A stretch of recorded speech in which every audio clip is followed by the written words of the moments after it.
We're here with Steve Corbett and Brian Fikkert of the Chalmers Center for Economic Development, who just wrote the book When Helping Hurts, How to Alleviate Poverty Without Hurting the Poor and Yourself.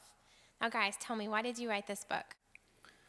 1 John 3:17 teaches us, if anyone has material possessions and sees his brother in need, but has no compassion on him, how can the love of God be in him? That verse presents a tremendous challenge for North American Christians because the reality of it is we are the richest people ever to walk the face of the earth, period. And so one motivation for the book is simply to help the North American church to do more. We've got to do more to express the fullness of Jesus Christ because that's what we're called to do as his body and his bride. The second motivation, however, stems from the fact that in the last several decades, we have seen an outpouring by the North American church to try to help the poor to a greater extent, both internationally and at home. Unfortunately, a lot of what we see being done is out of step with the best practices that we're aware of from both research and from practitioners and even from just biblical insights about the nature of poverty and the human condition and about what poverty alleviation would actually look like. And so part of our motivation here is to try to help the North American church to, yes, do more, but to do so more wisely.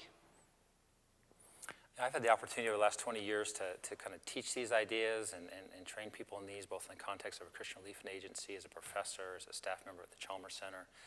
And it's been fun and satisfying to watch people kind of react to them like, whoa, why hadn't I considered that? Or, well, this is obvious, why didn't I see that before? And so for me, the book is simply an opportunity to make these ideas more accessible and something that people have been asking us to do. How can we get this out there more so more people can wrestle with it? So hopefully the book will help with that. What would you consider to be the main points of the book? Well, there's certainly a variety of them. Brian mentioned some of the complexity of poverty, and that's, if you don't get that straight, it's hard to move forward. We in North America often focus on the kind of material aspects of poverty, the physical manifestations, and the economic ramifications of poverty, which are all true and deep, but we miss other aspects of poverty. And so often in our responses, we are furthering aspects of people's poverty and making them poorer. Even on the surface, they might look like they're better off. One way I've seen this manifested is that we provide kind of a relief response, a provider-receiver response. We see somebody in need. Compassion of Christ moves us, and we just want to do something. And so whether it's the local deacon helping somebody that shows up, or somebody in our own churches, or the mission board doing something internationally, or short-term missions team, we get this provider-receiver model when that's really not the situation. It's not a crisis that calls for a relief response. There's something deeper going on and more long-term. And a corollary of that is that we should always start with what people have, the knowledge they have, the social networks they have, the resources they have, and build upon those before you bring in outside resources. And too often, I've seen now the North American church bring resources too soon and in too large a quantity, and in doing this squash a lot of what I think God is doing in people to engage them in overcoming some of their own issues and their own poverties. Another dimension of the book is trying to get the notion that good intentions are not enough. When we go to the doctor, the first thing the doctor does is try to diagnose what's wrong with us, because if he or she misdiagnoses the problem, he or she will apply the wrong medicine to that problem, can actually do more harm than good in the process. The same is true when we work with the poor. If we fail to diagnose the problem properly, we can do more harm than good in the process. Now, the reality of it is, poverty is not the same everywhere around the world. What's going on in inner city Atlanta is different from rural Appalachia, and that's different from what's going on in Uganda or the Philippines or Mexico City. And so the problems are slightly different in different parts of the world, but there are some commonalities as well. And so part of what the book tries to do is to go back to Scripture to create a biblical framework for thinking about poverty, and then use that as the lens to interpret the vast complexity of poverty all over the world. What effect do you hope the books will have on its readers? One of the many things that Steve has taught me is that learning is about knowledge, attitudes, and practice. And the book tries to get at all three of those dimensions.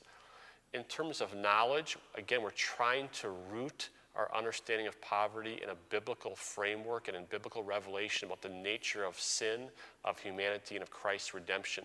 But there's also knowledge in the book about just the best practices that are out there for addressing poverty in a way that's truly restorative for the poor. In terms of attitudes, we want the book to be used by God in some small way to affect change in our hearts. One of the messages of the book is that until we embrace our own brokenness, our own fallenness, our own sin, and our own need for Christ's redemption and healing, we're actually likely to do more harm as we work with the poor than good. And then thirdly, the area of practice. The book is full of practical ideas, principles, and then particular interventions that the church can use to minister overseas, but also here in our own backyard amongst the poor in our own communities. And Brian earlier mentioned that good intentions aren't enough. I think the Proverbs, zeal without wisdom has some danger to it. And I've also noticed that there's this attitude of doing something is better than doing nothing. There's a problem, let's get out there, let's fix it. The reality is sometimes doing nothing is better than doing something that's harmful. And so this book, I think, hopefully will cause people to pause a bit and ponder a bit. What's appropriate actions? What's wise zealousness? Certainly don't want people to be less zealous. Just want to have people engage in a better way.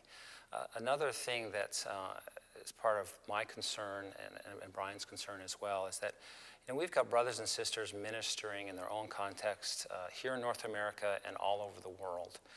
And what does it mean to really come alongside our brethren and really to turn them loose? What does that look like? And I'm concerned about the pattern that's been unfolding in this past generation of, if I don't do it myself, if I don't touch it and feel it, it's not real. And while I can appreciate that to some degree, sometimes that's just selfishness. It's really not dying to self, as God would call us to do. And so I hope as people read this book, they'll be thinking, what does it mean for me to be a good steward in order to help God's people that he's already got in place, both here and around the world, to be all they can be for Christ. Who did you write the book for? It's for the general guy in the church. It's for the lay folk. It's for leadership as well. Whether you're the youth pastor responsible for kind of exposing young people to what God would have you do, the pastor, etc. But it's really written in a way. It's not an academic book. It's really meant for a very wide audience. Again, our hope is the church will do more, not less. Right. And so we don't want this book to be paralyzing. Rather, we want it to be an equipping book that moves the lay person in the pew, the deacon, the missions pastor, the short-term missions team leader, whomever it is in your church who's engaging with the poor. We want this book to be used by God to equip that person to do more, but to do so wisely. Our message is not that poverty alleviation should be left just to the professionals out there. Again, our view is the person in the pew is called by God to express the fullness of Jesus Christ to the poor just as he did. Thanks, guys.